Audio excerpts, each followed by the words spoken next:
우리 딸이 수학을 되게 못해요. 근데 저번에 어쩌다가 수학을 100점을 맞은 거야. 그거를 일주일 내내 자랑을 해요. 언제 사람은 행복할까?를 생각해보면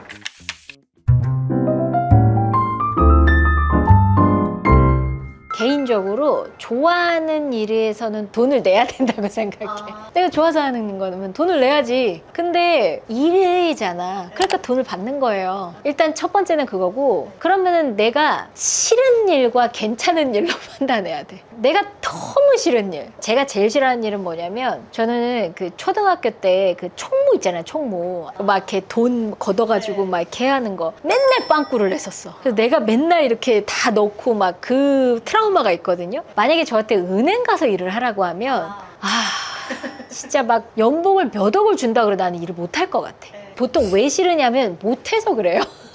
그러면은 사람들이 나는 이걸 좀 좋아하는 것 같아 라고 생각이 들 때가 언제냐면 내가 좀 잘할 때예요. 내가 좀 잘하는 것 같으면 효능감을 느껴요. 그러면 좋아해요. 내가 잘하니까. 똑같아. 어렸을 때 어떤 과목을 공부하는데 어떤 과목 싫어하냐? 그럼 지가 못하는 거를 싫어한다 그래요. 만약에 수학을 맨날 100점 맞아. 그럼 걔는 수학을 싫어한다는 얘기 절대 안 해요. 그래서 내가 보통 싫어하는 건 내가 못하는 거라서 그래. 내가 일을 좋아하고 싶어. 그럼 그 일을 잘하면 돼. 그러니까 잘하는 일과 좋아하는 일이 구분되어 있는 게 아니라 잘하면 좋아집니다. 그게 약간 어떤 느낌이다. 예전에 김요한 씨인가? 게이머 있잖아요. 그분의 말이 너무 와닿았던 게 뭐냐면 게임이 취미로 할 땐 재밌어요. 그게 잡이 되면 싫어져요. 그거라고 생각하시면 돼요. 내가 취미로 하고 할 때는 재밌게 할 수 있는 것도 게이머가 되려면 거의 트레이닝 하듯이 밤새 막 해야 되는 걸로 알고 있어요. 그러면 그 어느 순간은 그건 재미 수준을 넘어서 버리게 돼. 그러면 게임을 처음에는 즐기면서 하다가 누군가랑 경쟁해서 또 이겨야 되잖아. 그 스트레스. 그러면은 좋아서 하는 일이라고 얘기할 수 있어? 아니라는 거예요. 예를 들어서 좋아서 게임을 시작하다가 그래서 게이머가 됐어. 근데 계속 자꾸 꼴등해. 그러면 싫어진다니까. 그러니까 내가 못하면 싫어져요.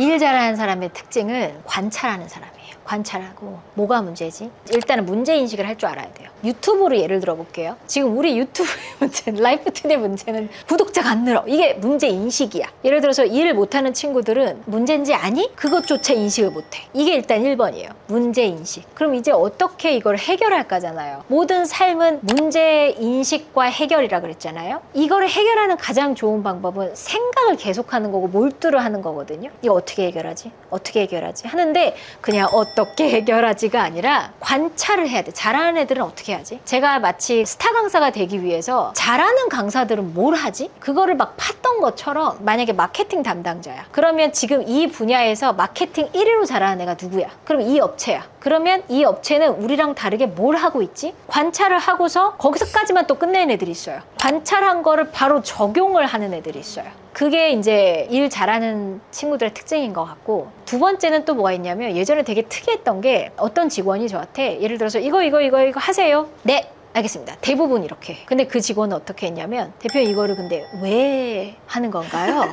난 처음에는 뭐야? 이것 봐라? 약간 이런 느낌이었는데 이 일을 하는 이유가 뭔가요? 라고 나에게 질문을 하면 나는 대답을 해야 되잖아요. 대답을 하면서 나도 생각을 정리를 하더라고요. 이 일이 왜 필요하냐면요. 이러한 거라서 필요해요. 그러면 또 그 직원이 또 질문을 해요. 그러면은 이런 방식이 맞는 걸까요? 네, 맞아요. 제 의도는 이런 거였어요. 하고서 결과물이 다르더라고요. 질문을 하지 않고 네 알겠습니다. 그럼 대부분의 결과물이 되게 얕아요. 혹은 다시 바꿔야 돼. 그래서 why를 물어보는 직원이 결과물이 다르구나라는 거를 깨달았었어요. 그래서 두 가지인 것 같아요. 하나는 자기 일의 업에 있어서 문제인식을 할 수 있고 솔루션을 하는 데 있어서 관찰을 많이 하시는 분, 그 다음에 적용까지 하시는 분, 그 다음에 두 번째는 모든 업에 있어서 모든 자기가 하는 일에 있어서 이 일을 하는 why가 뭘까, 이거를 생각하면서 일을 하면 결과가 다르다.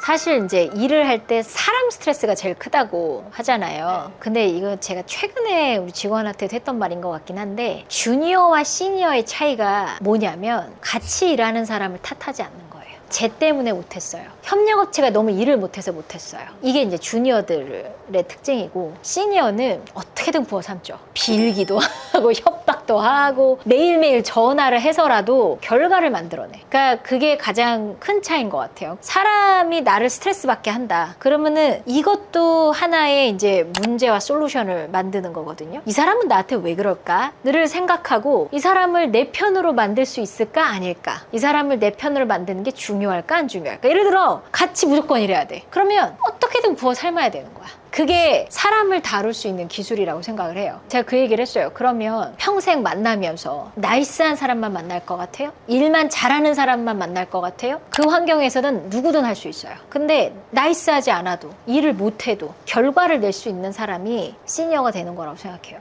그래서 저도 보면은 특히 이제 C레벨들의 특징을 한번 봤었어요. 대표와 절대 부딪히지 않아요. 하지만 그 뜻을 잘 설명해. 잘 듣고 방법을 생각해서 이제 이렇게 하는 게 어떨까를 제안을 해. 조직에서 C레벨까지 가려면 아래 위를 다 이렇게 조리할 수 있어야 된다는 거예요. 그런 사람들을 봤을 때 저 사람이 저 정도 이렇게 눈치코치 있고 사람에 대한 이해가 있으니까 저 정도 올라갔구나라는 생각이 들더라고요. 제 주변의 MZ들은 그런 사람을 내가 못 봐가지고 그런 사람이 있구나 라고 봤을 땐 사람이 그럼 왜 살까를 생각해 봤어요. 우리는 왜 살까? 우리는 언제 행복하지? 그냥 맛있는 거 먹고 여행 다니고 그냥 그게 행복한 건가? 우리가 행복할 때를 잘 생각해 보면 아이들도 마찬가지예요. 우리 딸이 수학을 되게 못해요. 근데 저번에 어쩌다가 수학을 100점을 맞은 거야. 그거를 일주일 내내 자랑을 해.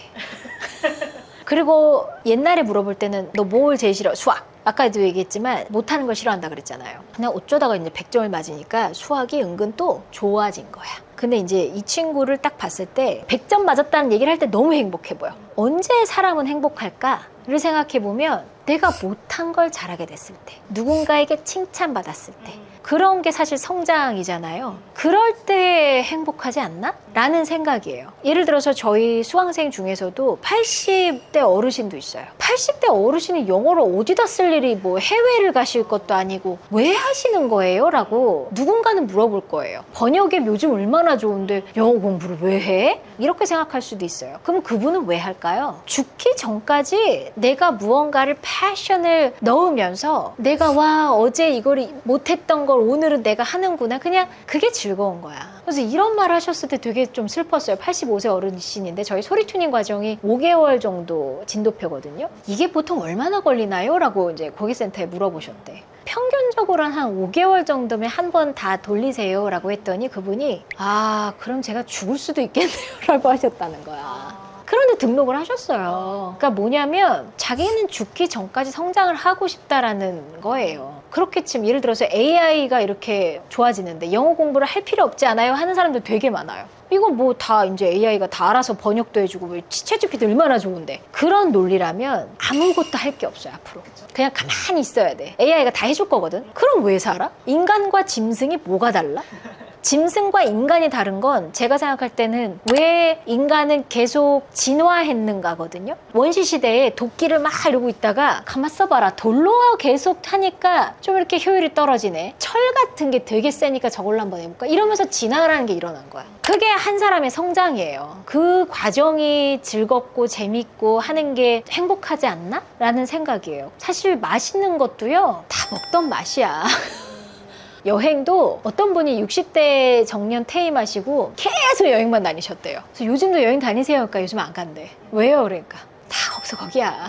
힘들어. 소비라는 건 한계가 있다는 거야. 사람이 행복할 땐 내가 못했던 걸 잘하게 되고 계속 성장하는 느낌을 받고 누군가가 그걸 인정해 줬을 때 행복을 전 느낀다고 생각해요.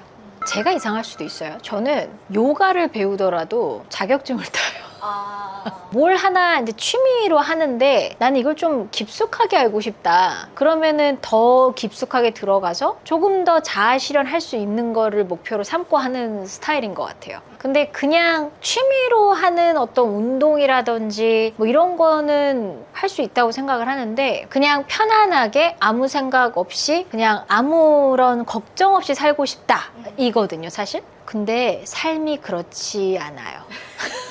삶이 그렇게 녹록치 않아요. 그거는 어떻게 보면은 아이 같은 생각이에요. 나는 평안하게 아무 일 없이 이렇게 살고 싶어. 그렇게 되려면 모든 환경이 다 받쳐줘야 돼. 집안에 누군가 아파서도 안 되고요. 집안에 무슨 일이 생겨서도 안 되고 항상 똑같은 환경이 유지가 돼야 돼요. 부모님이 나를 예를 들어줬어. 그럼 부모님은 계속 나를 도와줘야 되고요. 부모님이 아프시면 안 되고요. 남편이 예를 들어서 나를 계속 도와줬어. 내가 돈을 벌 필요도 없이. 그러면 남편이 아프면 안 되고요. 남편이 계속 일을 그만큼 해줘야 돼요. 이 모든 환경들이 다 계속 변함없이 인생이라는 게 이루어질 수 있다면 그렇게 살아도 될 수도 있어요. 그런데 삶이라고 하는 건 그렇게 되지 않아요. 그랬을 때 분명히 당황스러울 거예요. 그래서 나는 그냥 이 온실에서 아주 걱정 없이 편안하게 살고 싶어. 그러면 그게 보장되는 삶으로 가든지 있을 수 있겠죠. 그런 삶이. 그런 삶을 선택하지 않았다면 그런 삶은 쉽지 않을 거라고 생각을 해요. 아무 생각 없이 아이처럼 살려면 그 아무 생각 없이 아이처럼 사는 걸 뒷받쳐 줘야 되는 사람들이 필요하다는 얘기야. 그게 부모일 수도 있고 배우자일 수도 있고 누구가 될 수도 있어요. 그런 사람들이 계속 나를 우쭈쭈쭈쭈쭈 해줘야 나는 계속 그런 삶을 살 수가 있어요.